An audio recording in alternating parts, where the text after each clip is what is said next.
में तोड़फोड़ की गई, आगजनी की गई। आगजनी करने के साथ साथ घरों में पत्थरबाजी की गई। तस्वीर दिखा देखिए किस तरीके से जो दंगाई है वो गाड़ी पहले आग लगाते हैं, पैरों से मारते हैं, जो सीसीटीवी फुटेज लगा है उसको तोड़ने की कोशिश करते हैं। जो दुकानें देख रहे हैं आप, वहां पर उनकी ओर से देखिए कैसे पत्थरबाजी की जा रही है, तोड़ा जा रहा है।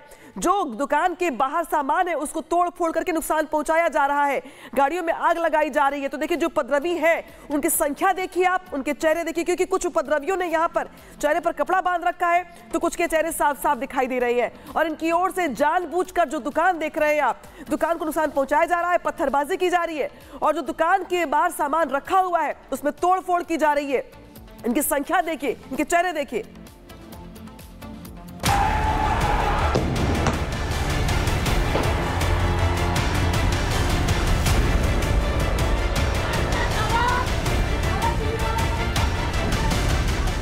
महाराष्ट्र के नागपुर में किस तरह हिंसा को अंजाम दिया गया उसका सच सामने। 37(1) व 3 सह 135 महाराष्ट्र पोलीस कायदा अन्वये गुन्हा दाखल केला। दुपारी 3:09 हा गुन्हा दाखल झाला।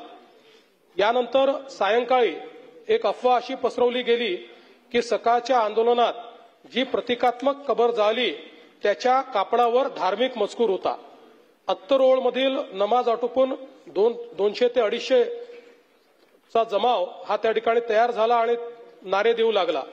याच लोकांनी आग लावून टाकू असे हिंसक बोलणे प्रारंभ केल्याने पोलिसांनी त्या ठिकाणी बळाचा वापर केला। यापूर्वी बजरंग दलाच्या कार्यकर्त्यांविरुद्ध तक्रार द्यायची आहे अशी मागणी करण्यात आल्याने त्यांना गणेशपेठ पोलीस ठाण्यामध्ये आमंत्रित करण्यात आलं। त्यांची तक्रार ऐकून घेण्यात आली। एकीकडे पोलिसांची कारवाई सुरू असताना दुसरीकडे हंसापुरी भागामध्ये 200 ते 300 लोक हातात काठ्या घेऊन दगडफेक करू लागले। त्यांच्या तोंडावर फडके बांधले होते। या घटनेत 12 दुचाकींचे नुकसान झाले आहे। या घटनेमध्ये काही लोकांवर घातक शस्त्राने हल्ला करण्यात आलेला आहे। तिसरी घटना भालदारपुरा भागात सायंकाळी 7:30 वाजता झाली।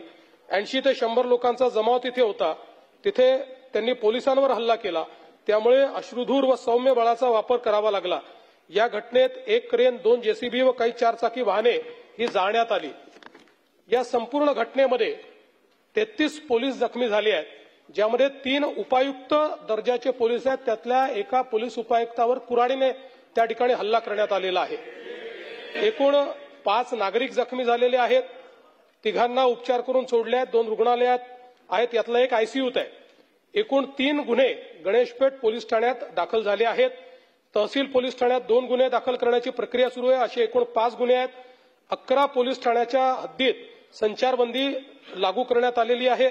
एंट्री पॉइंटवर नाकाबंदी यात तहसील कोतवाली, गणेशपेठ, पाचपावली, लकडगंज, शांतीनगर, सक्करदरा, नंदनवन, इमामवाडा, यशोधरानगर, कपिलनगर या ठाण्यांचा समावेश आहे।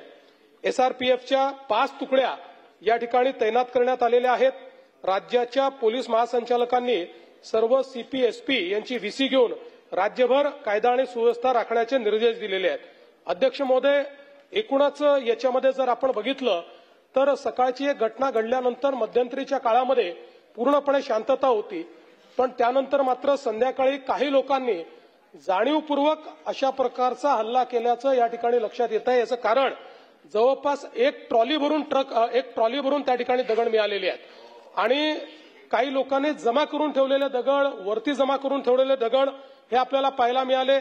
शस्त्र देखील मोठ्या प्रमाणात त्या ठिकाणी होते, ते शस्त्र जप्त करण्यात आलेले आहेत। वाहनांची जाळपोळ त्या ठिकाणी झालेली आहे आणि ठरवून काही ठराविक घरांना, काही ठराविक आस्थापनांना त्या ठिकाणी लक्ष करण्यात आलेलं आहे।